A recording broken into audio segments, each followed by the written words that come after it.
जय श्री कृष्ण मित्रों, आज આપણે એક નવું ચેપ્ટર શરૂ કરવાના છીએ, બરાબર। ઘાત અને ઘાતાંક, ચેપ્ટર નંબર 12।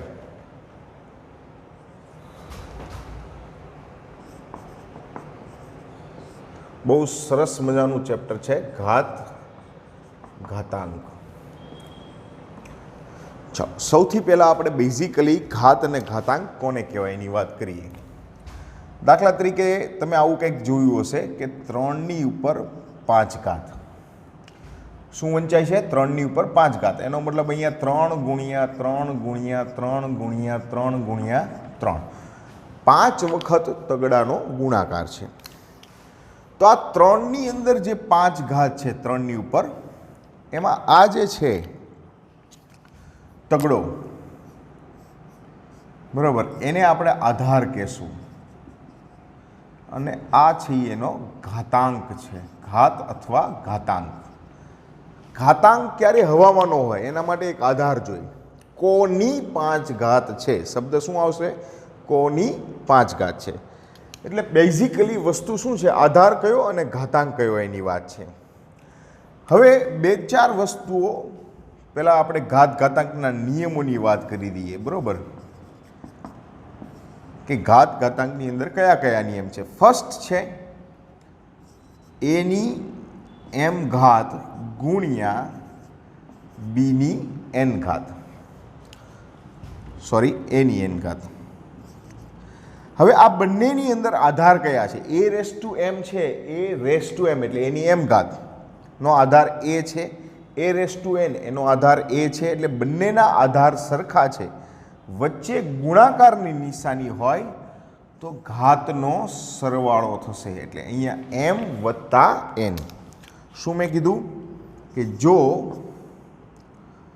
આધાર સરખા અને ગુણાકારનો સંબંધ હોય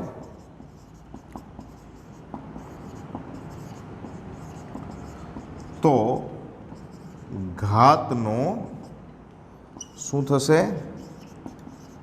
સરવાળો થાય છે। જો આધાર સરખા હોય, ગુણાકારનો સંબંધ હોય તો ઘાતનો શું થાય? સરવાળો થાય। હવે સપોઝ અહીંયા હું ઉદાહરણ આપું છું કે ભાઈ એક્સની 4 ઘાત ગુણ્યા એક્સની 3 ઘાત। હવે બંનેનો આધાર એક્સ છે તો અહીંયા ઘાતનો સરવાળો થાય, એટલે એક્સની 4 વત્તા 3, આ એક્સની કેટલી ઘાત આવી ગઈ? 7। સપોઝ કોઈ આવું છે કે 2⁻6 ગુણ્યા 2�7। હવે અહીંયા માઇનસ ઘાત છે, માઇનસ ઘાતનું શું આવી હમણાં વાત કરીએ, પણ અત્યારે આપણે જે કન્સેપ્ટ મગજમાં રાખવાનો છે શું છે? આધાર સમાન છે તો ઘાતનો સરવાળો થાય, તો આ થશે 2⁻6 + 7, તો 2ની કેટલી ઘાત થઈ ગઈ? 1 ઘાત। એટલે આપણો બેઝિક નિયમ મારે જે તમને કહેવાનો તો એ શું છે કે જો આધાર સમાન હોય તો ઘાતનો સરવાળો થાય, ક્યારે? ગુણાકારના સંબંધ હોય તો। હવે બીજો નિયમની વાત કરીએ, a⁻m ભાગ્યા a⁻n। હવે આને આમ પણ લખી શકાય, a⁻m ના છેદમાં a⁻n। જો આધાર સમાન હોય, ભાગાકારની નિશાની હોય તો ઘાતની બાદબાકી થાય, m-n, જો m > n, એટલે m ઘાત n ઘાત કરતાં મોટી હોય તો અંશમાં થશે, જો n ઘાત મોટી હોય તો છેદમાં થાય। એનો મતલબ કે જે ઘાત મોટી હોય, એમ મોટી હશે તો અંશમાં બાદબાકી। મૂળ આપણે એટલું યાદ રાખવાનું છે કે મોટામાંથી નાનું બાદ કરવાનું, સ્થાન બદલાવાનું નહીં। જો અંશમાં મોટું હોય તો અંશમાં બાદબાકી, છેદમાં મોટું હોય તો છેદમાં બાદબાકી। મૂળ આ નિયમ તમને શું કહેવામાં આવે છે કે જો આધાર સમાન હોય અને ભાગાકારની ક્રિયા હોય તો ઘાતની બાદબાકી થાય છે. શું થાય છે? ઘાતની બાદબાકી થાય. ઓકે, ઉદાહરણ જોઈ લઈએ. દાખલા તરીકે એક ઉદાહરણમાં હું લખું છું કે ભાઈ એક્સની 6 ઘાત ભાગ્યા એક્સની 4 ઘાત. આનો મતલબ કંઈક આવો થયો કે એક્સની 6 ઘાત ભાગાકાર હોય એટલે છેદમાં લખીને એક્સની 4 ઘાત. ભાગાકારની ક્રિયા ઘાત બાદબાકી થશે. મોટી ઘાત ઉપર છે 6 એટલે x6 - 4 કેટલા આવશે? એક્સની 2 ઘાત. બરાબર. દાખલા તરીકે હજી એક સંખ્યા લે કે 2⁶ ભાગ્યા 2�7. તો આનો મતલબ કંઈક આવો થયો કે 2⁶ અપોન 2�7. બાદબાકી થશે પણ મોટી ઘાત ક્યાં છે? છેદમાં છે. તો અંશમાં આવી જશે 1 અને નીચે બાદબાકી થશે 7 - 6 તો 1/2 1 ઘાત. કદાચ 1 ઘાત ન લખો, માત્ર 2 લખો તો પણ ચાલે. ક્લિયર? હવે જો ત્રીજો નિયમ જે છે એ શું છે? ઘાતની ઘાત. એનો મતલબ કંઈક આ રીતનું છે કે a⁻m એની ઉપર n ઘાત. બરાબર. તો આ ઘાત અને આ ઘાતનો ગુણાકાર થાય એટલે આ રીતે જુઓ, a⁻m ગુણ્યા n. બરાબર. બહુ જ સિમ્પલ નિયમ છે. દાખલા તરીકે એક્સની 7 ઘાત એની ઉપર 2 ઘાત તો તમારા માટે આવશે x7 × 2 x⁻14. પછી દાખલા તરીકે આવી રીતે છે કે એક્સની -4 ઘાત ગુણ્યા 2 તો આ આવશે x⁻4 × 2 x⁻8. કોઈ આવી રીતે હોય કે એક્સની -5 એની -1 ઘાત તો -- ગુણાકારમાં 5 × 5 તો x⁻+5. બરાબર. બહુ જ સિમ્પલ. ઘાતની ઘાતનો શું થશે? ગુણાકાર. એના પછીનો જે નિયમ છે એ છે a⁻b⁻m. હવે જો a અને b ગુણાકારમાં છે, બરાબર, એની ઉપર m ઘાત છે, એનો મતલબ કે આ બંનેને લાગુ પડે એટલે આને આમ લખવું પડે કે a ની m ઘાત ગુણ્યા b ની m ઘાત. આ બંનેને લાગુ પડે. બરાબર. સપોઝ અહીંયા દાખલા તરીકે હું એમ કહું કે 2 × 3⁴ તો આને લખી શકાય 2⁴ ઘાત ગુણ્યા 3⁴ ઘાત. બરાબર. દાખલા તરીકે કોઈ સંખ્યા તમને આવી રીતે આપેલી છે કે xy ની 5 ઘાત તો આનો મતલબ થયો x ની 5 ઘાત y ની 5 ઘાત.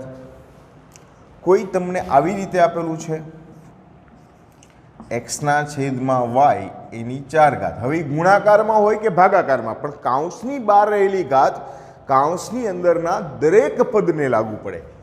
તો આ થશે તમારા માટે x ની 4 y ની 4. સપોઝ કોઈ સંખ્યા આવી રીતે છે કે 2x ની 3 ઘાત તો અહીંયા 2 પદ છે, એક 2 છે અને x છે તો આ બંનેને લાગુ પડશે 2 ની 3 ઘાત ગુણ્યા x ની 3 ઘાત. બરાબર. આ બે વચ્ચે નિશાની નથી, એનો મતલબ કે ગુણાકારનો સંબંધ છે. હજી થોડુંક આમાં આગળ વધીએ તો હું કંઈક આવી રીતે લખી શકું 2x² ની 4 ઘાત તો પહેલાં 2 ને લાગુ પડે એટલે 2 ની 4 ઘાત ગુણ્યા આ x² તો આપેલો જ છે એની કેટલી ઘાત છે? 4. તો આ કંઈક તમને આવું મળશે 2 ની 4 ઘાત અને અહીંયા ઘાતની ઘાતનો થશે ગુણાકાર તો 2x⁸. બરાબર. હજી એક ભાગાકારનું લઈ લઈએ. દાખલા તરીકે છે 2/5⁻², અડધી ઘાત છે. આવું પણ આવી શકે, આગળ ભણશું. અત્યારે તો આપણે એક નિયમ સમજવા માટેની વાત છે. તો આ આવે 2⁻² અને 5⁻². ક્લિયર?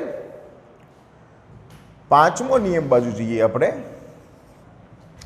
હવે આ છે ને એ આનો ઉલટાવેલો નિયમ છે. બરાબર. કઈ રીતે? કે દાખલા તરીકે a⁻m ગુણ્યા b⁻m હોય તો તમે લખી શકો a ગુણ્યા b ની m ઘાત. જો સમાન ઘાત હોય, આધાર ભલે જુદા હોય, તો આ આધારનો ગુણાકાર અથવા ભાગાકાર જે ક્રિયા હોય એ કરીને કાઉન્સની બહાર તમે મૂકી શકો. દાખલા તરીકે 2 ની 6 ઘાત અને 5 ની 6 ઘાત હોય તો આપણે આવું કરી શકીએ 2 ગુણ્યા 5 રેઝ ટુ 6 બંનેને. કારણ કે જો તમે છૂટું પાડશો તો 2 ની 6 5 ની 6 થઈ શકે ને આ આગળના નિયમ મુજબ.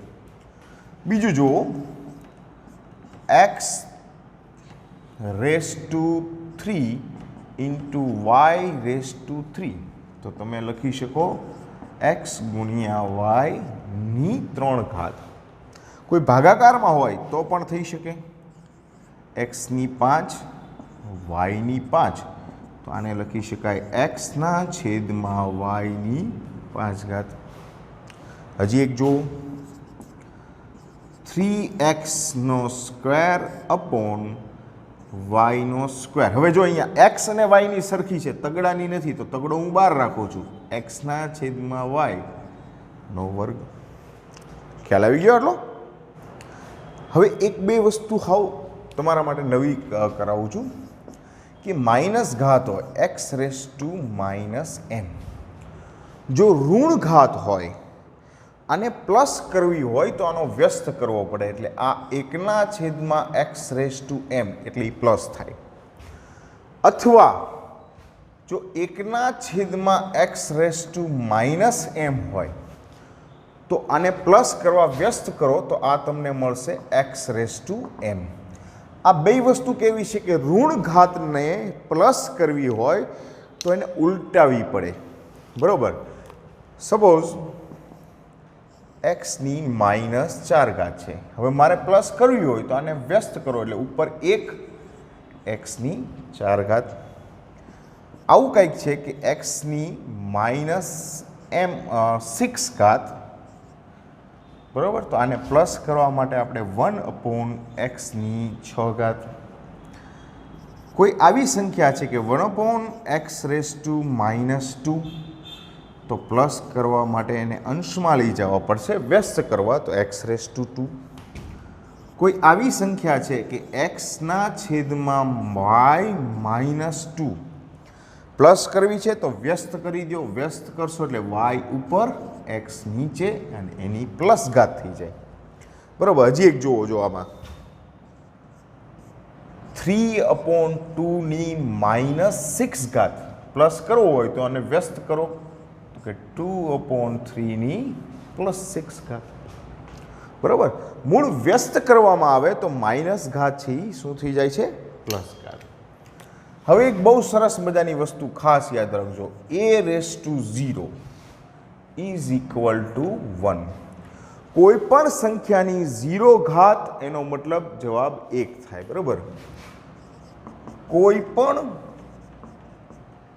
સંખ્યા હોય એની 0 ઘાત બરાબર 1 થાય. કોઈ પણ ની હોય. સપોઝ તમને આવું કહું કે x ની 17 ઘાત ગુણ્યા 0 ઘાત, ઘાતની ઘાતનો ગુણાકાર થાય તો આ આવશે x ની 0 ઘાત બરાબર 1. સપોઝ આવી રીતે હોય કે 100 ની 0 ઘાત તો પણ 1. ધારો કે 1000 ની 0 ઘાત તો પણ 1. 9999 ની 0 ઘાત તો પણ 1. કોઈ પણ સંખ્યા હોય બરોબર, પણ 0 ઘાત એનો મતલબ જવાબ 1. ઓકે. હવે મિત્રો જે અત્યારે 5 નિયમ કરાવ્યા છે એ 5 નિયમને લગતા અમુક દાખલાઓ આપણે જોઈએ. માત્ર પ્રારંભિક દાખલા છે. બરોબર. આ નિયમોના ઉપયોગ દ્વારા. દાખલા તરીકે આપણે લખીએ 2 ની 3 ઘાત ગુણ્યા 2 ની 4 ઘાત. ચાલો હવે તમારે મગજમાં શું રાખવાનું છે? પહેલું રાખો કયા નિયમનો ઉપયોગ થયો છે. તો અહીંયા આધાર સરખા છે, ગુણાકારની નિશાની છે, તો ઘાતનો થશે સરવાળો એટલે 3 વત્તા 4 2 ની 7 ઘાત. બરાબર. હવે બીજો એક દાખલો, આ જવાબ આવી ગયો તમારો. બીજો એક દાખલો છે. દાખલા તરીકે કે 3 રેઝ ટુ માઇનસ 4 ગુણ્યા 3 રેઝ ટુ માઇનસ 6. ઘાત શું છે એની યાર મતલબ નથી. આધાર સરખા છે, ગુણાકારની નિશાની છે, તો ઘાતનો સરવાળો થાય એટલે -4 વત્તા -6. તો 3ની -4 વત્તે ઓછે ઓછા -6, 3ની -10. હવે જો આને મારે સાદુરૂપે આપવું છે, માઇનસ ઘાત જોતી નથી, તો પ્લસ કરવા માટે મારે એને શું કરવું પડશે? વ્યસ્ત કરવો પડે. તો આ આપણો જવાબ થયો. ક્લિયર? સેકન્ડ આપણે જોઈએ 2^12 ભાગ્યા 2^8. કયો સંબંધ છે? ભાગાકારનો. આધાર સરખા છે તો ઘાતની બાદબાકી થાય તો 12 - 8 2/4. વધુ જોઈએ 3^8 ભાગ્યા 3^-2. હવે આ છે ને બે રીતે થાય. જો 3^8 ભાગાકારમાં મૂકો એટલે 3^-2 આમ આવશે. હવે ભાગાકારમાં છે એટલે બાદબાકી થશે 8 ઓછા 2. આની -2 ઘાત છે, એની નિશાની ઘરે નહીં મૂકી દેવાની. તો 3ની 8 વત્તા 2 કેટલી ઘાત થઈ ગઈ? 10 ઘાત. અથવા તમે શું કરી શકો? જો તમે બીજી રીત પણ કરી શકો છો. કઈ રીતે? તો કે ભાઈ આ 3^8 છે, બરાબર? આ લખ્યા પછી આ -2 ઘાતને પ્લસ કરવી હોય તો અંશમાં લઈ જવાની, છેદમાં હોય તો એ થઈ ગઈ પ્લસ. આધાર સરખા, ગુણાકારની નિશાની, તો ઘાતનો થશે સરવાળો. તો 8 વત્તા 2 3ની 10 ઘાત. બરાબર? તમે આમ પણ કરી શકો છો એને.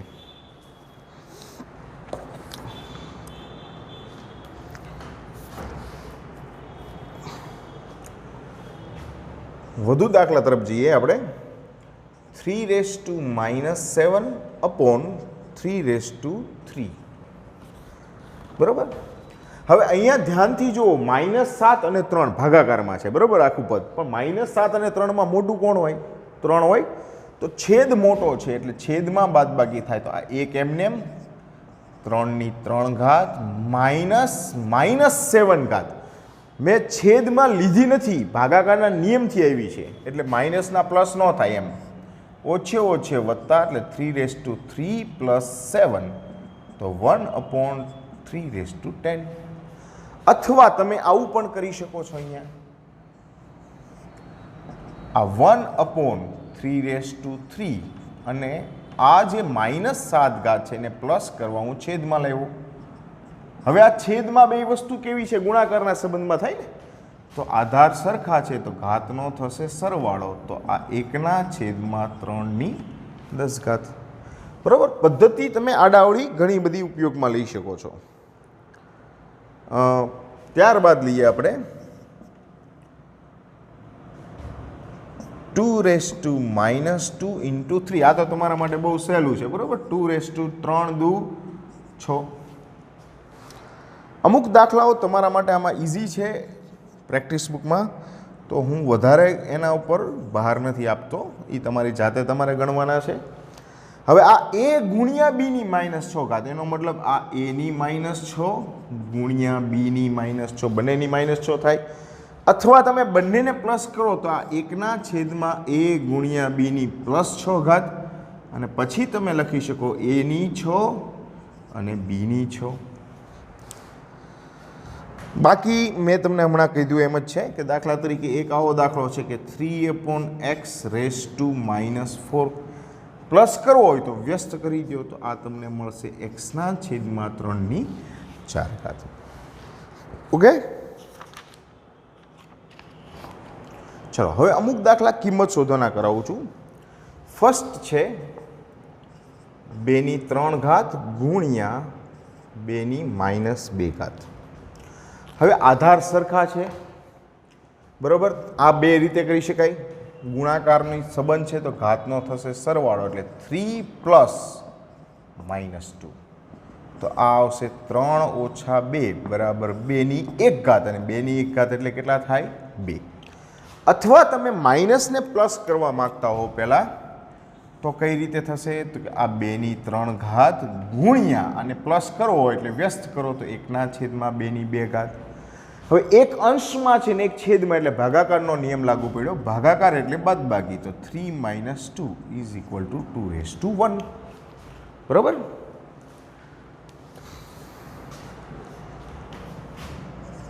બીજો દાખલા માટે 5ની -8 ભાગ્યા 5ની -9.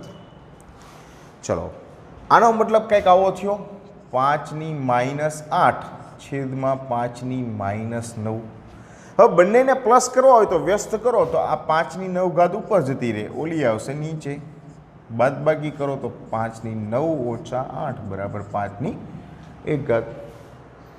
બહુ જ સહેલા દાખલા છે. વધુ એક દાખલો લઈએ તો આમાં આપ્યું છે 2^-2 ગુણ્યા 2^-3 ગુણ્યા 2^5. હવે આ બંને ગુણાકારના સંબંધમાં છે તો -2 વત્તા -3 એને ગુણ્યા 2^5. આ -5 આવશે. હવે આ બે ગુણાકારના સંબંધમાં તો -5 વત્તા 5 તો 2^0 બરાબર 1.